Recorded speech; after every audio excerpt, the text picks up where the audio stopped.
오늘 다 같이 나누실 하나님의 말씀은 마가복음 8장 1절부터 10절 말씀입니다.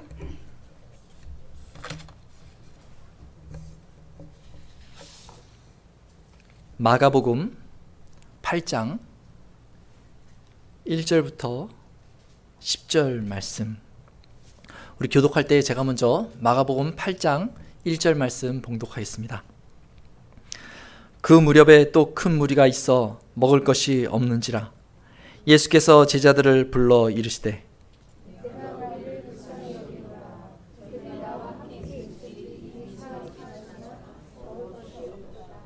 만일 내가 그들을 굶겨 집으로 보내면 길에서 기진하리라. 그 중에서 멀리서 온 사람들도 있느니라.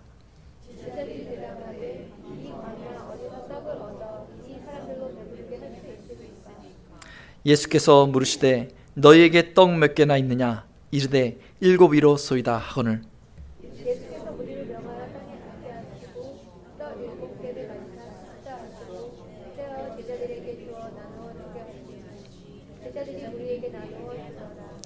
또 작은 생선 2마리가 있는지라. 이에 축복하시고 명하사 이것도 나누어 주게 하시니 사람은 약 4,000명이었더라. 예수께서 그들을 흩어 보내시고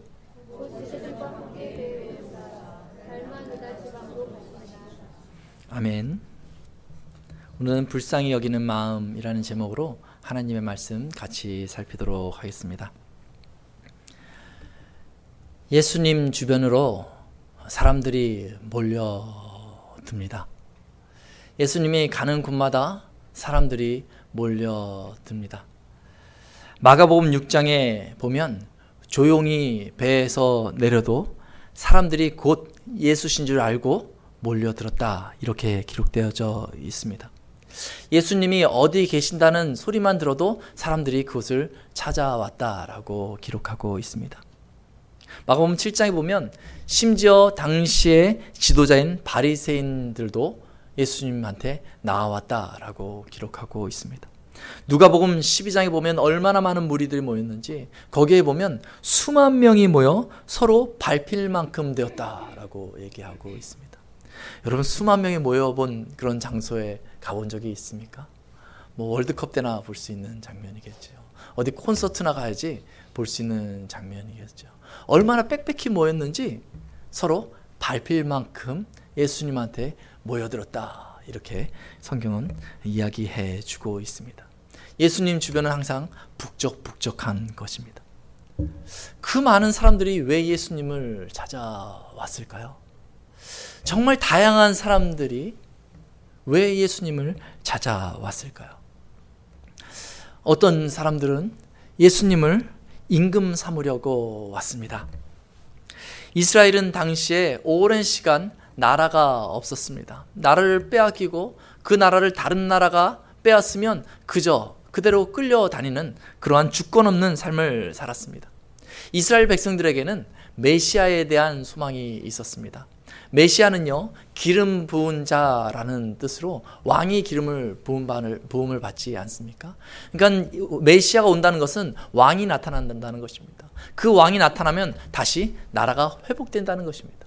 그러한 메시아 사상이 있어서 메시아가 도래할 것을 이스라엘 사람들은 기대하고 있었습니다. 예수님이 등장하자 어떤 사람들은 저분은 바로 메시아야라고 확신했던 것 같습니다. 그래서 예수님을 요한복음 6장에 보니까 사람들이 예수님을 억지로 붙들어 임금 삼으려고 했다라고 기록하고 있습니다. 그 백그라운드를 생각해 보면 그런 목적으로 나온 사람들의 마음이 이해가 됩니다. 오늘도 교회에 나올 때 예수님의 이런 강력한 이 리더십이 이 사회에서 발휘되기를 기대하는 마음으로 교회에 나오는 사람들이 있습니다.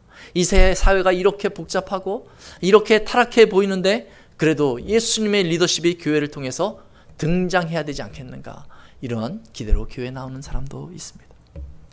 사람들이 왜 예수님을 찾아왔을까요? 어떤 사람들은 예수님을 만나서 개인적인 치료를 경험하기 위해서, 회복을 경험하기 위해서 예수님 앞에 나온 사람들도 있습니다. 예수님이 가시는 곳마다 몸에 문제가 있는 사람들이 나왔어요. 다양한 사람들이 왔는데 열병 든 사람이 오기도 하고, 나병 환자가 예수님한테 나오기도 하고, 중풍병자가 나오기도 하고, 손 마른 사람, 더러운 귀신 들린 자, 귀 먹은 자, 말 더듬는 자, 맹인, 이런 사람들이 막 예수님 앞에 나오면 예수님이 치료해 줬습니다. 근데 그 사람들이요, 그냥 혼자 예수님한테 찾아오기가 쉽지 않잖아요. 몸이 불편하니까요. 그 사람들이 그 사람들을 끌고 왔다. 어떤 장면에서는요, 그냥 누워서 움직일 수 없는 사람을요, 침상채로 들고 예수님한테 나왔다라고 표현하고 있습니다. 예수님이 사람들을 치료한다는 이 소문을 들으니까 그동안 고질병이고 고칠 수 없었던 그 병자들을 데리고 사람들이 몰려든 것입니다. 예수님은 가는 곳마다 그 병자들을 치료하기에 바쁘셨습니다. 오늘도 이 교회에 그러한 예수님의 치료함을 기대하고 나오는 사람들도 있습니다. 그래도 내가 이러한 어려움들이 있었는데 혹시 내가 교회 나오면 치료받지 않을까? 육체적인 질병, 마음의 질병을 교회에 가서 내가 치료받을 수 있지 않을까 하는 간절함을 가지고 교회에 나오는 사람들이 있습니다. 사람들이 예수님을 왜 찾아 몰려왔을까요? 어떤 이들은 예수님의 하나님 나라에 대한 가르침에 대해서 듣고 싶어서 나온 이들이 있습니다. 유대인들은 유대교의 그 전통에 따라 하나님에 대해 상당한 관심이 있습니다. 하나님 나라에 대한 상당한 관심이 있습니다. 예수님이 이 땅에 등장하시면서 하나님 나라에 대한 선포를 했기 때문에 예수님 앞에 나아가면 하나님의 나라에 대해서 자세히 들을 수 있었습니다. 마태복음 5장 7장에 보면 예수님께서 산에서 사람들을 가르치시는데 그 가르치심이 다 끝났을 때 사람들이 다음과 같이 감탄하는 모습을 보게 됩니다. 이는 그 가르치시는 것이 권위 있는 자와 같고 그들의 서기관들과 같지 아니하다. 그들이 막 마음에 감동이 있었어요. 예수님의 가르침을 받고 막 감동이 있었어요. 가르침에 감동이 있으니까 내가 가서 또 들어봐야 되겠다. 내 인생에 대해서, 내 영생에 대해서 다시 한번 예수님을 통해서 들어봤으면 좋겠다 하는 마음으로 사람들이 예수님 앞에 몰려오고 있습니다. 오늘도 교회에 그런 마음으로 오는 사람들이 있습니다. 내 공고한 인생에, 내 허망한 인생에 아무도 위로해 주지 못하고 삶의 방향을 가르쳐 주지 못하는데 교회에 나가서 하나님의 말씀을 듣다 보면 그래도 거기서 내 인생의 지혜를 깨달을 수 있지 않을까. 한번 그것을 맛보면 다음엔 어떤 그 깊이 있는 말씀을 경험할 수 있을까 하는 마음으로 교회에 나오는 사람들도 있습니다. 사람들이 예수님을 왜 찾아왔을까요? 또 다른 많은 이유들이 있겠죠. 수만 명이 모였으니까 다양한 그 각자의 생각을 가지고 모여들었겠죠. 예수님을 통해서 위로받기 위해서 나오는 사람들도 있었을 것이고 삭개오와 같이 그저 호기심에 예수님한테 나온 사람들도 있을 거고 아마 어떤 사람들은 예수님은 보이지도 않으니 사람 구경이나 해야 되겠다 하는 마음으로 그 자리에 나온 사람들도 있을 것입니다. 무리듯이 한 곳에 예수님을 중심으로 모여 있습니다. 사람들마다 예수님을 향하여 기대하는 것이 다 다릅니다. 예수님은 그들의 다양한 요구에 반응하시며 그들이 미처 깨닫지 못하고 있는 하나님 나라의 참된 의미를 드러내시고 가르쳐 주십니다. 참 이것이 쉽지 않은 사역일 것 같아요. 하나님 나라에 대한 그 참된 의미를 설명만 해도 바쁠 텐데 그들의 요구를 하나하나 들어주시고 그리고 그들의 마음을 어루만지시고 그리고 아버지의 나라에 대해서 영혼에 대해서 가르치시는 그 예수님의 모습을 저희가 상상해 볼 수 있습니다. 근데 오늘 마가복음 8장을 보면서 그런 생각을 하게 됩니다. 사람들이 각양 다양한 그 관심을 가지고 예수님 앞에 모여들어서 다 똑같다라고 말할 수 없는데 이 마가복음 8장이 딱 열리면서 그 모든 사람들의 공통 관심사가 드러납니다. 8장 1절에 이렇게 얘기하고 있습니다. 그 무렵에 또 큰 무리가 있어 먹을 것이 없는지라. 여러분 여러 가지 관심을 가지고 모여들긴 했는데 지금 이제 밥 먹을 때가 된 거예요. 아무리 그 예수님한테 기대하는 것이 다양하다 해도 밥 시간이 되면 누구나 다 배가 고픈 것입니다. 음식이 밥 시간이 됐는데 떨어지면 사람들의 관심은 순간적으로 그 음식에 가게 되는 것입니다. 먹지 못하고 있으면 점점 자신의 관심은 어떻게 밥을 먹을까? 이곳에 마음을 빼앗기게 되는 것입니다. 아마 사람들은요, 예수님이 지나간다는 이 소식을 듣고 나한테 필요가 있으니까, 필요를 채워야 되겠으니까 아마 지나간다는 그 소식에 급하게 뛰어나온 사람도 있을 것입니다. 아예 예수님을 찾아가야겠다 작정하고 나온 사람들은 그래도 뭐라도 싸가지고, 그래 며칠 걸릴 수 있으니까 도시락에다 좀 싸야 되겠다 하고 도시락을 싸가지고 예수님한테 나온 사람들도 있겠죠. 그런데 이미 예수님과 함께한 시간이 사흘 정도가 지나게 된 것입니다. 이제 저들이 먹을 것이 없는지라 성경이 이야기해 주고 있습니다. 말씀도 듣고 병 낫는 것도 보고 되게 좋다가 밥 시간만 되면 큰 부담이 됩니다. 먼저 가져온 것이 떨어진 사람은 딴 사람들이 뭘 먹기 시작하면 눈치만 보게 되죠. 아이들이라도 있으면 아이들이 그때 엄마 나도 저거 먹고 싶어 하면 얼마나 난처하겠습니까? 밥 먹는 거가 이 8장의 주된 주제가 되고 말았습니다. 이전에 요세미티에 부모님을 모시고 여행을 간 적이 있습니다. 제가 미국 와서 처음 부모님이 저희 집에 방문하셨었던 때입니다. 제가 결혼하고 2주 만에 미국을 왔기 때문에 사실은 부모님을 모실 기회가 한 번도 없다가 이제 미국에 오셨기 때문에 저희가 이 여행은 정말 근사하게 준비해서 정말 후회하지 않는 그런 여행을 해야 되겠다, 그렇게 플랜을 짰습니다. 그래서 처음에는 조금 힘들게 요세미티 가서 캠핑을 하고 이 대자연을 경험하고 불편한 삶을 누리다가 그 다음에 이제 좋은 호텔로 가서 이제 편히 쉴 수 있도록 그렇게 계획을 짰습니다. 그래서 이제 한 주간 동안 여행을 떠날 계획을 준비하면서 음식을 열심히 준비했습니다. 그리고 막 짐도 이만큼 싸가지고 자 이제 출발, 우리 한참 이제 갑니다 하고 출발을 했어요. 얼마나 신이 났겠습니까? 저희도 떨리는 마음, 긴장한 마음, 기대되는 마음을 가지고 여행을 떠났습니다. 요세미티에 도착해가지고 뭐 큰 나무도 보면서 와 멋있다 막 하면서 이제 요세미티 그 안에 있는 그 하우스키핑이라는 그 캠핑장에 저희가 들어가서 이제 짐을 꾸리고 내리고 준비를 다 했습니다. 이제 그 여행을 가서 짐을 내리고 나서 그 다음에 해야 될 게 뭡니까? 이제 밥을 준비해야 되잖아요. 근데 그때 깜짝 놀랐습니다. 저희가 음식을 잔뜩 준비해놨는데 그 컨테이너를 집에 놔두고 온 거예요. 순간 제가 말은 못했지만은 집사람하고 저하고 눈치를 보면서 이 일을 어떡하냐, 처음 모신 건데 순간 앞이 깜깜했습니다. 그 깊은 산속에서 어떻게 이틀간 음식을 조달할 것인가 하는 고민을 했던 기억이 납니다. 정말 당황스럽더라고요. 그래도 알아보니까 그 안에 조그만 스토어가 있어가지고 거기서 뭐 캔도 사오고 뭐 고기도 사다가 저희가 음식을 먹고 그 대자연을 그대로 낭만적으로 보냈던 그런 기억이 있습니다. 그래도 작은 마켓이 있었으니까. 근데 지금 이 사람들이 예수님하고 같이 거니고 있는 이 곳은요, 광야입니다.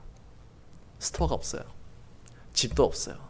광야에 저 사람들이 나아가 있는 것입니다. 숫자도 한두 명이 아니고 4,000명의 사람들이 예수님 중심으로 그렇게 모여 있는 것입니다. 사람들이 배가 이제 고파올 텐데 그래도 예수님 앞에서 배가 너무 고파서 더 이상은 못 있겠어요 라고 말하기는 뭐하지 않겠습니까? 지금 예수님이 병자를 치료하시는 중요한 순간인데 배고파요 말할 수 없잖아요. 예수님이 하나님 나라에 대한 놀라운 선포를 하고 계신데 나 배고파서 못 견디겠어요 라고 분위기를 깰 수 없잖아요. 어찌 보면 이 중요한 순간에 밥 이야기하는 것이 적합해 보이지 않을 수도 있습니다. 아마 예수님도 그렇게 생각할 수도 있었을 것 같아요. 너네 배가 고프지? 나는 40일을 금식한 적이 있어. 너네도 이때 한번 훈련해봐라. 배가 고픈 것쯤은 참을 수 있어야 하나님의 나라에 하나님의 백성이 되는 거야. 뭐 이렇게 생각할 수도 있지 않았을까 이제 좀 있으면 끝나고 집에 갈 테니까 집에 가서 밥 먹어라. 뭐 이렇게도 말할 수 있지 않겠어요? 그런데 오늘 본문을 보면 예수님이 그렇게 말씀하지 않으십니다. 아무도 얘기하지 않는 이 밥 이야기를 예수님이 꺼내시는 것입니다. 2절과 3절의 말씀을 우리 같이 한번 읽어보도록 하겠습니다. 같이 읽겠습니다. 시작. 내가 무리를 불쌍히 여기노라. 그들이 나와 함께 있은지 이미 사흘이 지났으나 먹을 것이 없도다. 만일 내가 그들을 굶겨 집으로 보내면 길에서 기진하리라. 그 중에서 멀리 온 사람들도 있느리라. 내가 무리를 불쌍히 여기노라. 예수님은 저들의 배고픔을 모른 척 하신 것이 아니라 의식하고 있었다는 것입니다. 그러면서 그들의 생명의 양식 먹을 수 없음을 안타까워하고 계셨다는 것입니다. 불쌍히 여기시고 그들이 나와 함께 있은지 이미 사흘이 지났으니 먹을 것이 없도다 라는 것에 안타까움을 품으시고 만일 내가 그들을 굶겨 집으로 보내면 길에서 기진하리라 하며 그들의 가장 기본적인 필요를 안쓰러워 여기시는 것입니다. 예수님은 저들의 생명과 관련된 이 밥 한 끼의 소중함을 너무나 잘 알고 있었습니다. 어떤 사람들은 무시할 만한 그 밥 한 끼인데 이 밥 한 끼가 사람에게 얼마나 중요한 것인지 예수님은 잘 알고 있었던 것입니다. 저들의 육체적인 배고픔을 이해하십니다. 그리고 예수님이 4절에 제자들에게 물으십니다. 너희에게 이 광야에서 너희에게 떡 몇 개나 있느냐라고 예수님께서 물으십니다. 지금 예수님의 관심은 병자를 고치는 것도 아니고 하나님의 나라의 말씀을 선포하는 것도 아니고 지금 저들을 어떻게 먹을 것인가 하는데 예수님의 마음이 있습니다. 너희에게 떡 몇 개나 있느냐. 먹을 것이 없는 것을 잘 아시는 예수님께서 나눔의 떡을 찾으십니다. 제자들이 고작 7개의 떡을 찾아가지고 옵니다. 누군가 자기가 가지고 있는 떡 7개를 내어놓은 것입니다. 예수님이 찾으니까 자기가 먹으면 혼자 배부를 수 있는데 그 떡을 내어놓은 것입니다. 덩치가 좋은 사람은요, 떡 7개 다 먹어도요, 사실은 배가 안 차는 사람도 있을 수 있겠습니다. 떡 7개를 가지고요, 저희가 한 사람이 하나씩 먹으면 7사람 먹을 수 있죠. 그래도 사이좋게 반씩 잘라 먹자 해도 14명 먹을 수 있는 분량밖에 되지 않습니다. 지금 4,000명의 사람이 있는데 이 떡 7개로 무엇을 할 수 있단 말입니까? 간신히 더 찾은 것은요, 물고기 2마리 더 찾았습니다. 떡 7개와 물고기 2마리밖에 없습니다. 그때 예수님이 떡 7개를 축사하십니다. 우리 6절 말씀 같이 한번 읽어보도록 하겠습니다. 시작. 예수께서 무리를 명하여 땅에 앉게 하시고 떡 7개를 가지사 축사하시고 떼어 제자들에게 주어 나누어 주게 하시니 제자들이 무리에게 나누어 주더라. 아멘. 예수님이 축사하시고 떼어 제자들에게 나누어 주게 하시니 제자들이 무리에게 나눠주기 시작한 것입니다. 다들 앉아있는 상태에서 예수님의 축사하심과 그 떡을 떼어서 제자들을 통해서 나누어 주는 것을 지켜보고 있습니다. 저는 이 장면만 상상해 보면 정말 그 신비로움을 경험하게 됩니다. 어떻게 그 떡 7개가 계속 나왔을까? 제자들에게 떼어서 주는데 그 뗀 자리가 다시 부풀어 올랐을까? 아니면 제자들에게 하나씩 주는데 하나 주고 나면 어느새 하나가 더 생기는 그러한 일이 있었을까? 아니면 축사하는 그 순간 갑자기 수북히 쌓여가지고 셀 수 없을 정도로 많아졌을까? 이게 너무 궁금해요. 이게 얼마나 신비롭습니까? 근데 성경에서는 보여주질 않아요. 이 장면을 앉아서 지켜보던 그 4,000명의 사람들의 그 감동은 얼마나 대단했을까? 예수님이 축사하니 이 작은 나눔의 몇 개의 나눔의 떡이 풍성해지는 그 장면을 보면서 나누어주면서 하나씩 집어들면서 그것을 씹었는데 나만 먹은 것이 아니라 저 사람도 먹고 저 사람도 먹고 100명이 먹고 1000명이 먹고 계속해서 먹는 그 장면을 보면서 얼마나 사람들이 감격했을까? 8절에 보니까 배불리 먹고 남은 조각 7 강주리를 거두었다라고 이야기하고 있습니다. 배불리 먹었다.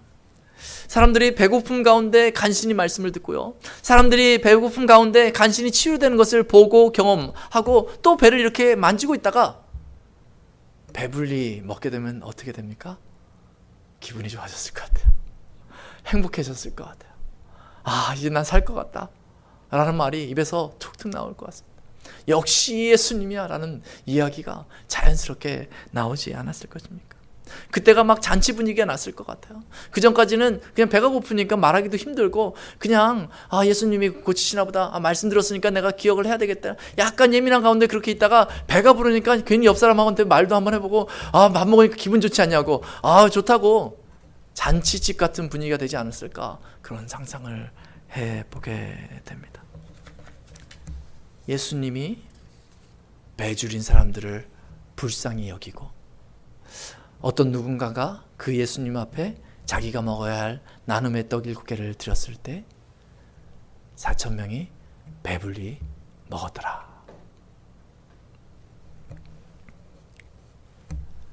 제자들은 그저 떡의 숫자에만 관심을 가지고 있었던 것 같습니다.